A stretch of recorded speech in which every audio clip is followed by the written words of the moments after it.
ماهرخ علیه محدثه، تهدیدهای MNF، همه چیز لو رفت. فیلم ها، چت ها، تهدیدها. شما آماده شنیدنش هستید؟ پس بریم سراغش. ماهرخ ناراحتی خودشو از محدثه ابراز کرد. گفت محدثه خانمی که جو گرفته، رفتی با نگار برای ویدیو گرفتی.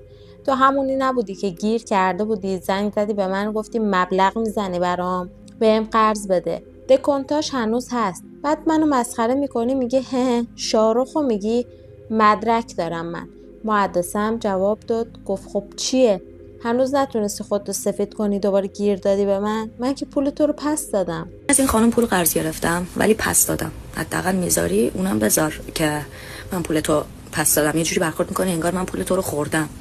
این یک. این دو، تا دیدیم برنامه 1-2 هفته دیگه تموم میشه، تا الان هیچ جور سفید نشدین و دیدیم موج هیتا رو من زیاده، اینجوری دارین خودتون رو سفید میکنین. ماهرخ شروع کرده پتای همه رو بریزه رو آب. بریم سراغ جریانات ماهرخ با MNF. ماهرخ گفت من 1.5 سال پیش وارد عرصه رپ شدم. دوست داشتم موزیک کار کنم. اولین تکستی هم که نوشتم پیش لاکی بودم. همون یاسر منظورمه که هنوزم با هم کار میکنیم. رفتم پیش MNF، گفتم جیمیل منو درست کن که بتونم اسپاتیفای داشته باشم. گفت $60 میشه. گفتم باشه پرداخت میکنم.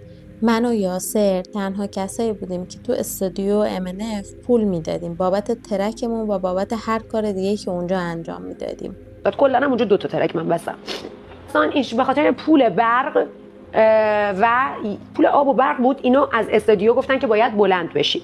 بعد یه سمین نامی بودش، اون محمد MNF جا داد توی بیلیک دوزو و رفت اونجا 3 ماه اونجا بود. به خاطر اینکه پول کرایه و یک سری از چیزایی که سمین می‌خواست و براش انجام نمیداد، یه روز سمین بعد 3 ماه از خونه بیرونش کرد، در قفل کرد و خود علی ساله که آهنگساز همین MNF بود تو جریان تمام این داستانا هست، چون اونم اونجا تو خونه سمین بود. خب در قفل کردن و وسایل محمد و استودیو رو نگه داشتن، گفتن تا پولو ندیم و وسایل رو بهت نمیدیم.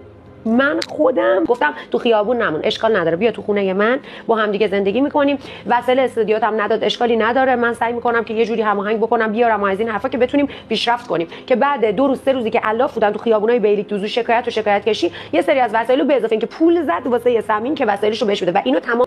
ماهرخ ادامه داد که MNF همه وسایلشو از جمله اسپیکر، ارگ، همه رو با ماشین خودش آورد گذاشت تو خونه من. همین الان که دارم این صحبت‌ها رو میکنم استودیوش تو خونه دوست پسر منه که اومده ادعا کرده که وسایل استودیوی من دست ماهرخه. تو گور نداشتی کفن داشته باشی، آخه تو خیابون مونده بودی من آوردمت تو خونم. چه وسایل استودیویی؟ اصلا چه استودیویی؟ این اومده توی خونه من، حالا کرایه بده، سر ماه میشه ماهرخ 1000 لیر میدم، 3000 لیر میدم، 5000. بابا من دخترم، 2 تا پسر من بعد میگردوندم، نهارشون و شامشون و اینشون رو بده اونشون رو بده، واسش کار اوکی کردم توی توریست استانبول، توی شرکت ایمپریال، شرکتش هم اسمشو میگم، من کار اوکی کردم که بره سر کار پول در بیاره. میخوابی تو خونه من، میرفتم سر کار. ماهرخ از طرف MNF تهدید شده. MNF گفته اگه کنسرت بذاری کنسرتتو با آتیش میکشم. اگه نه همین الانم کنسرت بذاری کنسرتتو با آتیش میکشم. خب اول از همه این که تو هیچ غلطی نمیتونی بکنی، تهش اینه تو معطل 1 قرون دوزار پول موزیکی، من معطل اون نیستم. موزیکامو تو تلگرام آپلود میکنم، من اصلا از موزیک پول در نمیارم تا وقتی تکلیفتو تو این دادگاه مشخص بشه. حق مسلمم با آرتیسته. افشای اسرار آرتیستم کرده که خودش یه لاین جدایی هستن که خودش میدونه چه بلایی سرش خواهد آمد و لیبل داره میکنه. من حتی بهش گفتش درصدی کار کنیم، گفتم بیشترین درصد 30، بیا 30-70 کار کنیم. همین چند روز پیشا وقتی دیگه اومده داره منو تهدید میکنه و حرف مفت میزنه که آره من این ارتش سایبری و سمت تو ریختم، مردم تو بد بشی جلوشون، دیگه من چیزی ندارم، من با یه شیطان کار نمیکنم. و اما عکس العمل MNF بعد از این ویدیوها. لو چطور شد؟ خبر به خودش بکنه؟ همینه.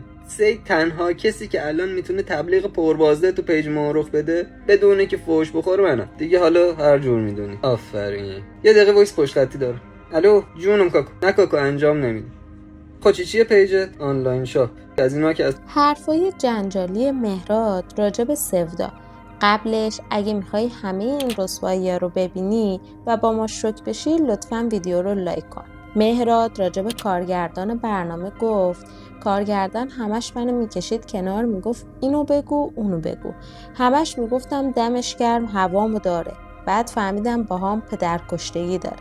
درباره سفدا گفت سفدا دختر بدی نبود، اما رفتارش با مردم برگشت یکی نوشته بود برگشته همیشه تو لایواش بد حرف میزد با مردم. آره مثلا دوست نداری برید گم شید. آره مثلا یه همچین گفتم این مردم باعث شدن که تو داری اصلا این شدی. با مردم مثلا درست صحبت کن قشنگ. نه من حوصله اینا رو ندارم، اینا اراجیف میگم فلان اینا. گفتم ببین من با خیلی از کارات مشکل دارم، لطفاً بیا تا همینجا هر چیزی که بوده تموم کنی بره، نه تو پشت من بزن نه من پشت تو میزنم، مثلا نه نیازی نیست. خیلی شیک میام میگیم که آقا تفاهم نداشتیم و تمام.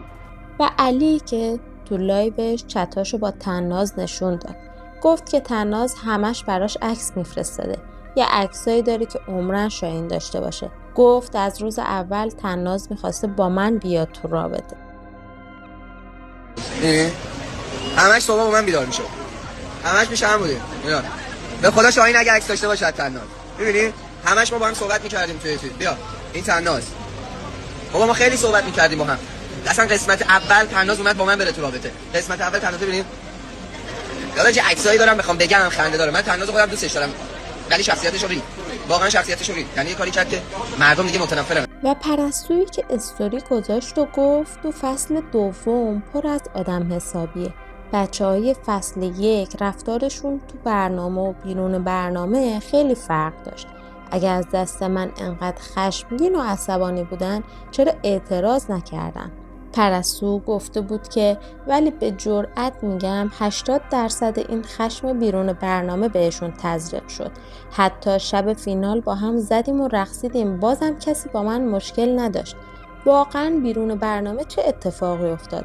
کاش طرفدارای بچه‌ها به جای دامن زدن به این آتش و خشم و درگیری بچه‌ها رو دعوت به دوستی میکردن.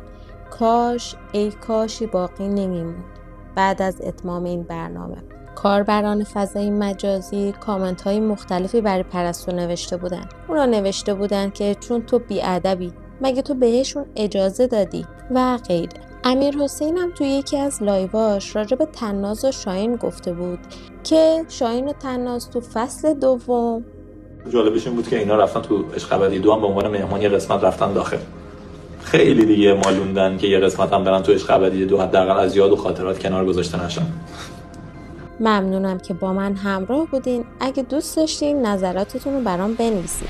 به نظرتون ماهرخ واقعا هدفش چیه؟ سفید کردن خودش؟